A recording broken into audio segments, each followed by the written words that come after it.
Hello my dear students, welcome back to our channel दशम श्रेणी पिला माने। आज आम तुम भौतिक विज्ञान बहिर जो द्वितीय अध्याय रही अम्ल क्षारक और लवण तो तार अभ्यास थिबा समस्त प्रश्न उत्तर गुड़िक आज आम ये भिडियो देखा। तो देख प्रश्नावली। तो एक नंबर रही गोटे द्रवण लाल लिटमस को नील रे परिणत करे, यार पीएच संभवतः होइथिबो। तो यार आंसर हम के ऑप्शन डी हो 10। तो तापर 2 नंबर प्रश्न। तो 2 नंबर रही गोटे द्रवण अंडा खोलपा खंड गुड़िक सहित रासायनिक प्रतिक्रिया करी एक गैस उत्पन्न करे, यह चूर्ण पानी को दुधिया कर दिए। यही द्रवणटी अच्छी। तो ये द्रवणटी कौन अच्छी? तार उत्तर हो ऑप्शन बी HCl। तापर 3 नंबर। तो 3 नंबर क्वेश्चन रही 10 मिलीलीटर NaOH एक द्रवण 8 मिलीलीटर परिमाण दि जाइथिबा एक HCl द्रवण द्वारा तो मु जो मोबाइल ले टाइप करी जो PDF टी बनई तो सेठारे से सॉफ्टवेयर एटा टिके गोटे जो युक्ताक्षर स्पेलिंग टिके भूल रोची तमन टिके एडजस्ट करनबो।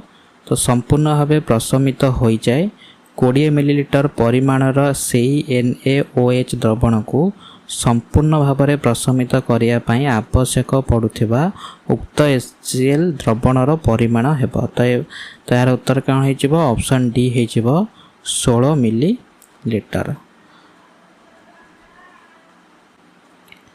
तो तापर 4 नंबर निम्नलिखित लिखित औषध गुड़िक मध्यरु केउटी अजीर्ण रोग को चिकित्सा करने व्यवहार करा जाए।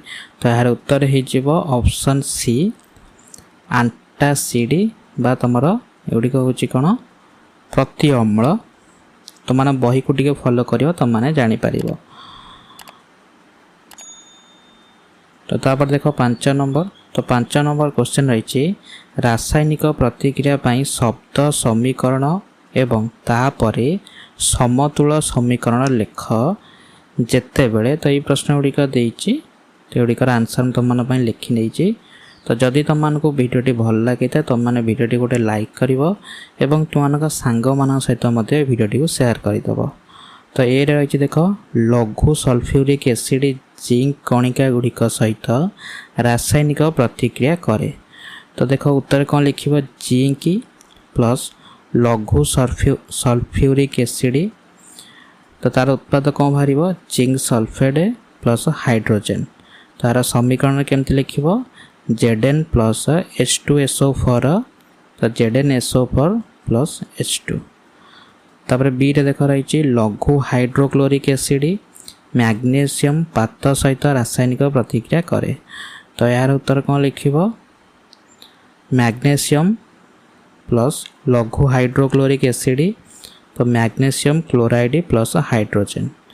तो यहाँ समीकरण एमती लिखिदेव Mg प्लस 2HCl। तो MgCl2 प्लस H2। तापर सी नंबर लघु सल्फ्यूरिक एसिड एल्युमिनियम गुंड सहित रासायनिक प्रतिक्रिया करे। तो यार उत्तर लिख एल्युमिनियम प्लस लघु सल्फ्यूरिक एसिड। तो एल्युमिनियम सल्फेट प्लस हाइड्रोजेन। तार समीकरण एमती लिखदेव 2Al प्लस 3H2SO4। तो Al2SO4 3H2। तब डी नंबर लघु हाइड्रोक्लोरिक एसिड लुहा गुंड सहित रासायनिक प्रतिक्रिया करे। तो यार उत्तर लिख लुहा प्लस लघु हाइड्रोक्लोरिक एसिड। तो आयरन क्लोराइड प्लस हाइड्रोजेन। तो आयरन क्लोराइड तो लिख समीकरण Fe प्लस 2HCl। तो FeCl2 प्लस H2। तो तापर देख 6 नंबर। तो 6 नंबर क्वेश्चन रही अल्कोहल एवं ग्लूकोज भली एटा ग्लूकोज भली यौगिक गुड़िकर मध्य हाइड्रोजेन अच्छी किंतु सेगुड़ी को अम्लर श्रेणीभुक्त करा जाए नहीं। तो यह प्रमाण करने एक तुम काम परीक्षा वर्णना कर। तो गुड़िक तुम मान बही अच्छी तुम मैंने चाहिए बही देखिए लिखिपार।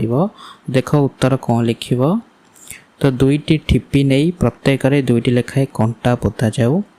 12 लिखिब ठिपी दुईटी को 100 मिलीलिटर दुईटी पृथक बिकर मध्य रखा जाऊ।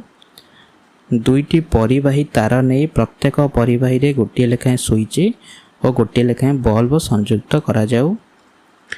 परिवाही तार दुईटी को पृथक भाव में दुईटी 6 वोल्ट बैटेरी दुई विपरीत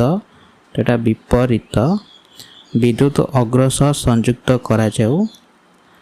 तत्परे गोटे बिकर रे किछि ग्लुकोजर जलीय द्रवण और द्वितीयटी रे किछि अल्कोहल नहीं स्विच दुईटी को ऑन करी विद्युत प्रभाव करा जाऊ। तो तापर लिखिब वर्तमान देखा जीव जे दुईटी जाक परिपथ रे संयुक्त बल्ब गुड़िब जळू नाही। एथुरु प्रमाणित हुए जे ग्लुकोज और अल्कोहल भली यौगिक गुड़िकरे हाइड्रोजेन थिले मध्य सेमाने हाइड्रोजेन आयन H+ देबा पई अक्षम। तेणु एही दुई यौगिक को अम्ल श्रेणीभुक्त करा जाई नाही। कि चाहे तमें आउ मध्य 4टी अच्छी तुमको लिखिपर। तापर देख 7 नंबर। तो 7 नंबर क्वेश्चन रही पातित जल विद्युत परिवहन करिपारे नाही किंतु वर्षा जल ताहा करिपारे काहींकी। तो यार उत्तर लिखिब पातित जल केवल उद्जान और अम्लजान एक यौगिक। पातित जल रे कौनसी आयन न थाए तेणु ताहा विद्युत परिवहन करे नाही। वर्षा जल विद्युत परिवहन करे वायुमंडल रे। एटा लिखियो वायुमंडल रे सल्फर डाइऑक्साइड और नाइट्रोजेन ऑक्साइड भली गैस मान रही थाए। भीरे लिखिब वर्षा जल सहित एगुड़िक मिसी विभिन्न प्रकार अम्ल यथा nitrous acid nitric acid sulphurous acid और सल्फ्यूरिक एसिड सृष्टि हुए। तो भीरे लिखिब अर्थात वर्षा जल अम्लीय अटे। यही अम्लीय गुण जो वर्षा जल विद्युत परिवहन करे। तो तापर 8 नंबर। तो 8 नंबर क्वेश्चन रही अम्ल गुड़िक जल अनुपस्थिति रे काहींकी अम्लीय प्रकृति प्रदर्शन करती नाही। तो यार उत्तर लिखिब आईरे अम्ल गुड़िक जल अनुपस्थिति रे हाइड्रोजेन आयन बा H+ प्रदान करती नाही। 2 लिखिब अम्ल गुड़िक H+ आयन प्रदान कले ही सेमानकर अम्लीय गुण प्रकटित हुए जहाँकि अम्ल जल रे मिसिबा द्वारा संभव। तो यही कारणरू अम्ल गुड़िक जल अनुपस्थिति रे अम्लीय गुण प्रदर्शन करती नाही। तो तापर 9 नंबर। तो 9 नंबर रही ABCDE चिन्हित 5टी द्रवण को सार्वजनीन सूचक परीक्षा कले pH यथाक्रमे 4, 1, 11, 7 और 9 बोली जाना पड़े। तो क्यों द्रवणटी। तो देख ए रे रही जो अम्लीय नुहे कि क्षारीय नुहे तो तार pH केते हम 7। बी रे रही सबल क्षारीय तो सबल क्षारीय तार pH हम 11। सी रे रही सबल अम्लीय तो तार pH हम 1। डी रे रही दुर्बल अम्लीय तो तार pH हम 4। ई रे रही दुर्बल क्षारीय तो तार pH हम 9। तो तापर देखो pH गुड़ी को हाइड्रोजेन आयन गाढ़तार वृद्धि क्रम रे सजाई लेख। तो उत्तर कौन लिखिब ना pH गुड़ी को हाइड्रोजेन आयन गाढ़तार वृद्धि क्रम रे सजाइले सेमाने निम्न क्रम रे रहिबे। तो प्रथमे रहिबो 11 तापर 9 तापर 7 तापर 4 तापर 1। तो तापर देखो 10 नंबर। तो 10 नंबर क्वेश्चन रही समान लंब विशिष्ट मैग्नेशियम पाथ परीक्षा नली ए और बी रे निया जाइछि। हाइड्रोक्लोरिक एसिड HCl परीक्षा नली ए रे जोग करा जाइथिबा बेले एसिटिक एसिड बा CH3COOH परीक्षा नली बी रे मिसा जाइछि। तो परीक्षा नली दुईटी रे उभय अम्लर परिमाण और गाढ़ता समान केउं परीक्षा नली रे गैस अधिक तीव्र बेगरे बुदबुद होई बाहरिबो एवं काहींकी। तो यार उत्तर कौन लिखिबो? तो परीक्षा नली ए रे गैस अधिक तीव्र बेगरे बुदबुद होई बाहरिबो कारण हाइड्रोक्लोरिक अम्ल बा HCl ओ एसिटिक अम्ल बा CH3COOH मध्यरु HCl सबल अम्ल। तो टुआरे लिखिबो सबल अम्ल गुड़िक जल सहित मिसिले अधिक संख्यक हाइड्रोजन आयन प्रदान करती। धाड़े लिखिबो मैग्नेशियम हाइड्रोक्लोरिक अम्ल बा HCl सह प्रतिक्रिया कले अधिक परिमाण रे हाइड्रोजन गैस सृष्टि हेबो जहाँकि तीव्र बेगरे बुदबुद होई बाहरिबो। तो तापर देखो 11 नंबर। तो 11 नंबर क्वेश्चन रही तटका क्षीरर pH 6 अटे। तो यह दही रे परिणत हेउथिबा बेले एहार pH किपरि बदलुथिबो बोली तुमे भाबुछ उत्तर बुझाई लिख। तो यार उत्तर लिखिबो लैक्टिक एसिड बैक्टीरिया क्षीर को दही रे परिणत करे।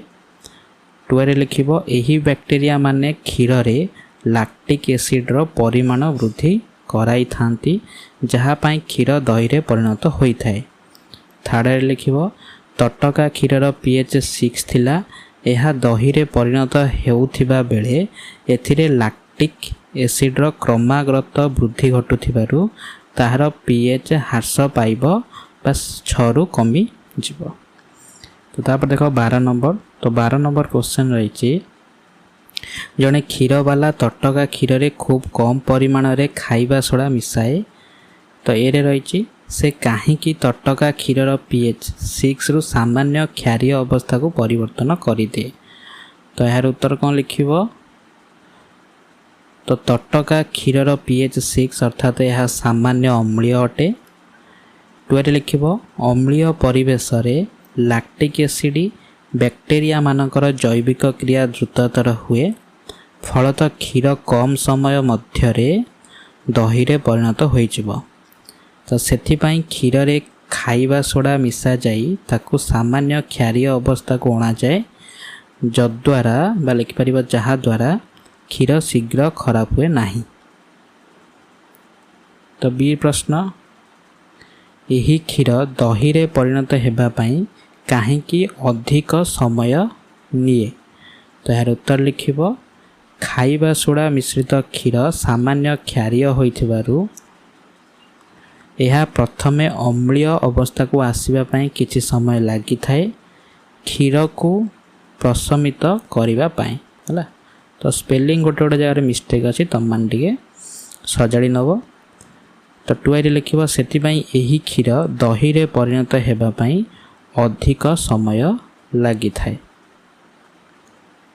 तापर 13 नंबर प्रश्न। तो 13 नंबर प्रश्न रही प्लास्टर ऑफ पेरिस को एक आर्द्रता प्रतिरोध पात्र रे रखिबा उचित काहेकि बुझाई लिख। तो यार उत्तर लिखिबो प्लास्टर ऑफ पेरिस बा CaSO4 जल किंबा आर्द्र वायु संस्पर्श रे आसिले ता जल ग्रहण करी जिप्सम बा CaSO4 2H2O रे परिणत हुए एवं शक्त होई जाए। तो यार समीकरण टी को लिखिदब। तो सेतिपाई प्लास्टर ऑफ पेरिस को एक आर्द्रता प्रतिरोध पात्र रे रखा जाए। तो तापर देखो 14 नंबर प्रश्न। तो 14 नंबर प्रश्न रही तो प्रशमनीकरण रासायनिक प्रतिक्रिया कौन दुईटी उदाहरण दियो। तो यार उत्तर लिखिबो गोटे अम्ल और गोटे क्षारक मध्यरे रासायनिक प्रतिक्रिया घटिले लवण और जल सृष्टि हुए। यही प्रतिक्रिया को प्रशमनीकरण प्रतिक्रिया बा न्यूट्रलाइजेशन रिएक्शन कहा जाए। तार उदाहरण लिखिबो। तो उदाहरण कौन लिखिबो सोडियम हाइड्रोक्साइड द्रवण रे हाइड्रोक्लोरिक अम्ल मिसाइले सोडियम क्लोराइड और जल उत्पन्न हुए। तो तार समीकरण लिखिबो NaOH प्लस HClAq। तो NaClAq प्लस H2O। तापर उदाहरण 2 लिखिबो दुईटी उदाहरण से कही। तो उदाहरण 2 रे लिखिबो मैग्नेशियम हाइड्रोक्साइड द्रवण रे सल्फ्यूरिक एसिड मिसाइले मैग्नेशियम सल्फेट और जल उत्पन्न हुए तार समीकरणटी लिखिदेव। तो तापर देख 15 नंबर। तो 15 नंबर क्वेश्चन रही धोइबा सोडा और खाइबा सोडार दुईटी लेखा व्यवहार लिख। तो धोइबा सोडार व्यवहार कौन लिख ना धोइबा सोडा बा सोडियम कार्बोनेट काच साबुन और कागज शिल्प व्यवहार करा जाए। 12 लिख जलर स्थायी खरत्व दूर करने धोइबा सोडा को व्यवहार करा जाए। तापर खाइबा सोडा। तो खाइबा सोडार व्यवहार खाइबा सोडा क्षारीय होइथिबारु पाकस्थली रे अधिक अम्ल सृष्टि हेले यह अम्ल को प्रशमित करे फल जंत्रणार उपशम मिलता है जमती आंटासिड भावे। तो 12 लिख खाइबा सोडा को सोडा अम्ल अग्नि निर्वापक जंत्र मध्य व्यवहार करा जाए। तो पिला मान देख तो जदि तुम मान को भिडियोटी भल लगी था तुम मैंने भिडियोटी को लाइक करिवो और जदि भल न लगी था तुम मैंने भिडियोटी को डिसलाइक करि परिवो। और ये भिडियोटी को तुम मान सांग मान सहित शेयर करदेव। और जदि तुम मैंने कौन भी अभ्यासर प्रश्न उत्तर गुड़िक देखा चाहूच तो तुम मैंने कमेंट